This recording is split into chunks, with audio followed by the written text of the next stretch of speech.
Students, आज का हमारा टॉपिक है characteristics of a good brand. Last video में मैंने आपको ब्रांड का इम्पोर्टेंस बताया था कि ब्रांड जो है वो क्यों एक मार्केटिंग कंसेप्ट के लिए ज़रूरी है, एक फर्म के लिए ज़रूरी है और एक अच्छा ब्रांड ना केवल एक कंपनी की गुडविल को इंक्रीज़ करने के काम आता है, बल्कि उससे कंपनी के जो प्रोडक्ट हैं उनको मार्केट में एक प्रोटेक्शन भी मिलता है अगेंस्ट देयर कॉम्पिटिटर्स। तो इसी बात को ध्यान में रखते हुए कंपनी को अपनी एक ब्रांड नेम जो है तैयार करनी चाहिए। वही ब्रांड नेम और इमेज जो है कंपनी को फ्यूचर में प्रॉफिट्स गेन करने में हेल्प करती है। तो आज हम बात करेंगे characteristics of a good brand, यानी जब हम एक ब्रांड जो है चूज़ कर रहे हो, एक ब्रांड नेम जो है बना रहे हो, तो उस समय आपको क्या क्या जो है उसमें बातें ध्यान रखनी चाहिए। तो इसमें सबसे पहले हम स्टार्ट करते हैं। फर्स्ट पॉइंट है सिंपल एंड शॉर्ट। आप हमेशा ये ध्यान रखें कि जो भी ब्रांड नेम आप चूज़ करेंगे वो बहुत ही सिंपल और शॉर्ट होना चाहिए। सिंपल से मतलब ये है कि वर्ड जो है वो बिल्कुल प्रोनाउंस में एकदम आसान हो, एकदम उसका प्रोनाउंसिएशन कोई भी कर ले, चाहे वो अनएजुकेटेड पर्सन हो या एजुकेटेड पर्सन हो, उसको दिक्कत ना हो। और साथ साथ जो है वो छोटा हो, शॉर्ट हो, ताकि उसको याद करने में, मेमोराइज्ड करने में लोगों को आसानी हो। बड़ा नाम होने की वजह से क्या होगा कि लोगों को याद नहीं रहेगा ईजिली, और जो चीज़ याद नहीं रहती है फिर वो आदमी उस टाइम पर भूल जाता है जब उसकी नीड पड़ती है। तो ये बात हमेशा ध्यान रखनी है कि जो ब्रांड नेम है वो आपका सिंपल और शॉर्ट होना चाहिए। सेकंड है इजी टू स्पेल, यानी उसकी जो लिखने में, उसको पढ़ने में एकदम से आसानी हो, कोई भी उसको लिख पढ़ ले, तो उसकी जो है इजी टू स्पेल जो क्वालिटी है वो उसके अंदर होनी चाहिए। थर्ड है इजी टू प्रोनाउंस, बोलने में बिल्कुल एकदम आसान हो, एकदम मुंह पे आ जाए, चीज़ रट जाए, ऐसा प्रोनाउंसिएशन उसका होना चाहिए जिसको हर बच्चे से लेकर बड़ा तक बहुत आसानी से उसको बोल सकता हो। इसके बाद फोर्थ क्वालिटी होनी चाहिए इजी टू रिमेंबर, याद रखना उसे बहुत आसान हो। वर्ड ऐसा एट्रैक्टिव वर्ड होना चाहिए, ऐसा हमारा नॉर्मल लाइफ में से चूज़ किया हुआ वर्ड होना चाहिए जो कि एट्रैक्टिव हो और जिसे याद कर रखना और टाइम पर जो है उसको एकदम से याद आ जाए, ऐसी उसमें क्वालिटी होनी चाहिए। इसके बाद फिफ्थ क्वालिटी होनी चाहिए एट्रैक्टिव। जो वर्ड है वो एट्रैक्टिव होना चाहिए, उसमें एट्रैक्शन होना चाहिए, ताकि जो वर्ड है उससे जो है कंज्यूमर जो है वो जल्दी ज़्यादा से ज़्यादा अट्रैक्ट हो कंपनी के प्रोडक्ट की तरफ। ये एक साइकोलॉजिकल फैक्टर होता है। इसके बाद सिक्स्थ जो इसमें आता है वो होता है रजिस्ट्रेबल। ये बहुत इंपॉर्टेंट है कि रजिस्ट्रेबल जो है वो आपका ब्रांड जो है, ब्रांड नेम वो होना चाहिए। आपका ब्रांड नेम जो है जिस भी कंट्री में आप काम कर रहे हैं उस कंट्री के लॉ के अकॉर्डिंग वो वहाँ पर रजिस्टर्ड हो सकता हो, ऐसा ब्रांड नेम आपको जो है चूज़ करना है। जैसे किसी और कंपनी जो पहले से रजिस्टर्ड है, जिसका ब्रांड नेम पहले से रजिस्टर्ड है, वैसा नाम नहीं आप रख सकते हैं। दूसरी बात, कुछ रिस्ट्रिक्शन होती हैं गवर्नमेंट की ओर से कि कुछ नाम ऐसे जो हैं गवर्नमेंट देती है कि जिन्हें आप अपने यहाँ नहीं रजिस्टर्ड कर सकते हैं। तो इन बातों को ध्यान में रखते हुए आपका जो ब्रांड नेम है वो रजिस्ट्रेबल हो, इस बात को ध्यान में रखते हुए आपको बनाना है। सेवंथ इसमें पॉइंट आता है इमेज बिल्डर। जो ब्रांड नेम है वो आपकी आगे इमेज क्रिएट करेगा, उसी से ही कंपनी की पहचान होगी। तो इसीलिए ब्रांड नेम जो है उसमें इमेज बिल्डिंग का एक क्वालिटी होनी चाहिए। और 8 है स्पेसिफिक। ब्रांड नेम आपका जो है स्पेसिफिक होना चाहिए, बिल्कुल अलग होना चाहिए, अलग ही दिखना चाहिए, जैसा कि और कोई ना दिखता हो, ना और कोई उस जैसा हो।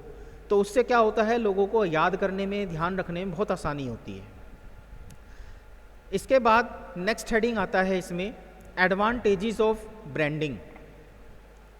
ब्रांडिंग के क्या क्या एडवांटेजेस हैं। सबसे पहला एडवांटेजेस है इसमें डिस्टिंक्टिवनेस, यानी आपको अपने प्रोडक्ट से जो कॉम्पिटिटर के प्रोडक्ट हैं उनसे अलग करने में उन्हें आपको आसानी होगी, आपको डिफरेंस क्रिएट करने में आसानी होगी कि आप कुछ अलग चीज़ दे रहे हैं, आपके प्रोडक्ट की क्वालिटी अलग है और जो दूसरे कॉम्पिटिटर हैं उनका प्रोडक्ट अलग है, यानी आपको डिफरेंस क्रिएट करने में आसानी होगी। दूसरा इसमें फ़ायदा मिलता है, आपको फ़ायदा होगा पब्लिसिटी का।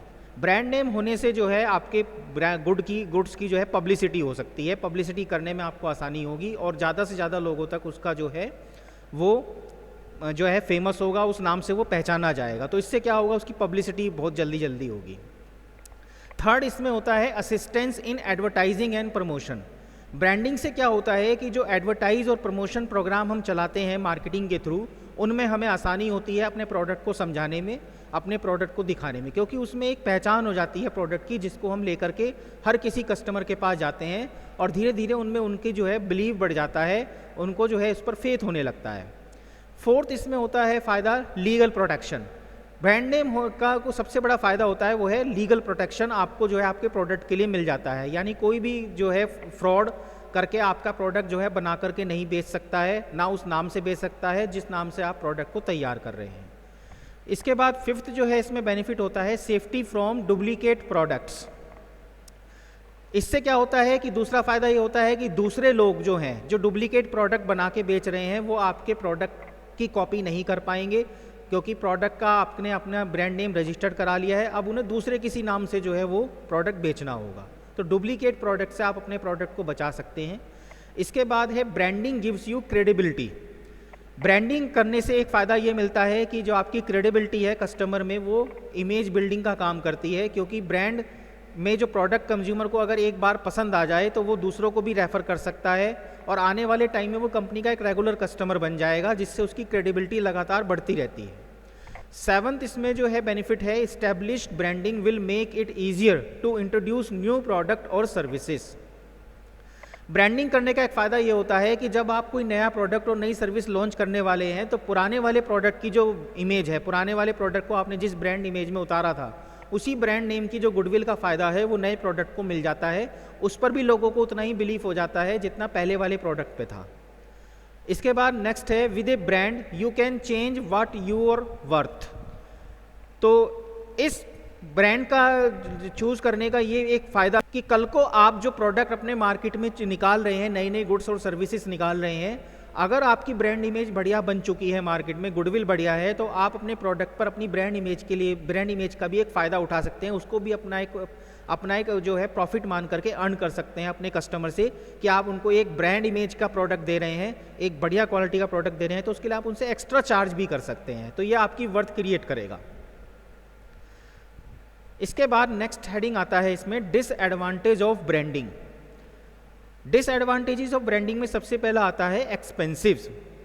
ब्रांडिंग करने का एक सबसे बड़ा नुकसान होता है कि ये एक्सपेंसिव पड़ता है, क्योंकि ब्रांडिंग जो है उसमें बहुत सारा जो है एक्सपेंडिचर करना पड़ता है, उसके लिए पूरी एक पब्लिसिटी करनी पड़ती है, एक डिपार्टमेंट बनाना पड़ता है, रजिस्टर्ड कराना पड़ता है, पेपर वर्क भी होता है। तो उसमें क्या होता है कि बड़ी बड़ी जो फर्म होती हैं ये उनके लिए तो सुटेबल है, लेकिन जो छोटी फर्म होती हैं उनके लिए सुटेबल नहीं है। सेकंड पॉइंट इसमें आता है ब्रांड फेलियर। ब्रांड के फेल होने का अगर मान लीजिए ब्रांड फेल हो जाता है किसी वजह से, तो उससे क्या होता है कंपनी भी फेल हो जाती है, फिर कल को कंपनी उस ब्रांड इमेज का और दूसरे प्रोडक्ट को में यूज़ नहीं कर सकती, क्योंकि ब्रांड जो है फेल हो चुका है, तो कोई दूसरा अगर आप प्रोडक्ट निकालते हैं तो वो भी उसके साथ में फेल हो जाएगा, क्योंकि कंपनी का ब्रांड नेम फेल हो गया है। तो ब्रांड अगर फेल हो जाता है तो पूरी की पूरी कंपनी ही फेल हो जाती है, ये एक सबसे बड़ा रिस्क होता है इसके साथ में। थर्ड है इसमें इट्स टफ टू चेंज। जो ब्रांड है अगर आपने एक बार उसको चूज़ कर लिया है ब्रांड नेम को, तो ये बड़ा मुश्किल है कि आप उसको बार बार चेंज करें, क्योंकि एक बार आपकी इमेज बिल्डअप हो गई है कस्टमर के बीच में, तो आप उसको बार बार चेंज नहीं कर सकते, क्योंकि कस्टमर का जो है गुड और फेथ जो है वो उनके साथ जुड़ जाता है ब्रांड के, तो बार बार आप इसको चेंज नहीं कर सकते। एक बार ही आपको जो अपना ब्रांड नेम है वो चूज़ ऐसा करना है कि जो सबसे बेस्ट हो, जिसको आपको लॉन्ग टाइम तक रन करना है। फोर्थ इसके साथ में एक डिसएडवांटेज है branding is a time consuming process. Branding जो है वो एक टाइम कंज्यूमिंग प्रोसेस है, क्योंकि ब्रांड इमेज धीरे धीरे डेवलप होती हैं, ये एकदम से डेवलप नहीं होती हैं, तो इनमें बहुत टाइम लगता है एक ब्रांड इमेज को बनने में और एक प्रोडक्ट की इमेज को तैयार होने में। तो इसलिए कहा जाता है कि ब्रांडिंग एक थोड़ा लॉन्ग टाइम प्रोसेस है, लेकिन साथ साथ ये भी बात है कि अगर एक बार ये प्रोसेस पूरी हो जाए तो फिर इसका फ़ायदा जो है बहुत ही लॉन्ग टाइम तक भी मिलता है। फिफ्थ है change in technology and fashion branding is not save the product to failure. एक सबसे बड़ा ब्रांड का डिसएडवांटेज ये है कि अगर टेक्नोलॉजी या फैशन में चेंजेस हो गए हैं तो आपका ब्रांड नेम आपके प्रोडक्ट को नहीं बचा पाएगा। यानी ब्रांड नेम होने का मतलब ये नहीं है कि 100% आपके प्रोडक्ट को सक्सेस मिलनी ही है। ब्रांड नेम जो है वो आपका जो है आपके प्रोडक्ट को तब नहीं बचा पाएगा अगर आपका प्रोडक्ट जो है वो टेक्नोलॉजिकल और फैशन के अकॉर्डिंग जो है मार्केट में आप चेंज करके नहीं दे रहे हैं। यानी ये 100% गारंटी नहीं है कि आपका प्रोडक्ट मार्केट में सर्वाइव कर जाएगा। ब्रांड नेम का फ़ायदा केवल ये मिलता है कि प्रोडक्ट खरीदने वाले का जो कंज्यूमर होते हैं, कस्टमर होते हैं, उनको बिलीव होता है, उनको एक विश्वास होता है कि जो प्रोडक्ट वो जिस कंपनी का ले रहे हैं वो उनको क्वालिटी अच्छी मिलेगी और उसमें जो है वो विश्वास कर सकते हैं कि वो प्रोडक्ट उनको बेस्ट सर्विसेज प्रोवाइड करेगा। ये केवल एक फ़ायदा मिल सकता है ब्रांड के साथ में। सिक्स्थ इसमें जो डिसएडवांटेज होता है वो है many brands create a confusion in consumer mind. ये जो डिसएडवांटेज है ये तो रहेगा ही मार्केट में, क्योंकि कई सारे ब्रांड आते हैं मार्केट में तो कंज्यूमर के जो माइंड है उसमें कन्फ्यूजन क्रिएट कर देते हैं कि कौन सा ब्रांड उसके लिए जो है सुटेबल रहेगा। लेकिन फिर भी अगर आप अपने ब्रांड के साथ में अच्छा प्रोडक्ट मार्केट में सर्व कर रहे हैं, अपनी अच्छी मार्केटिंग पॉलिसी आपने अडॉप्ट की हुई है, तो आपका प्रोडक्ट जो है डेफिनेटली जो है सर्वाइव करेगा मार्केट में। और उस कन्फ्यूजन को दूर करने के लिए आप अलग से प्रोग्राम चला सकते हैं, मार्केटिंग पॉलिसीज़ बना सकते हैं।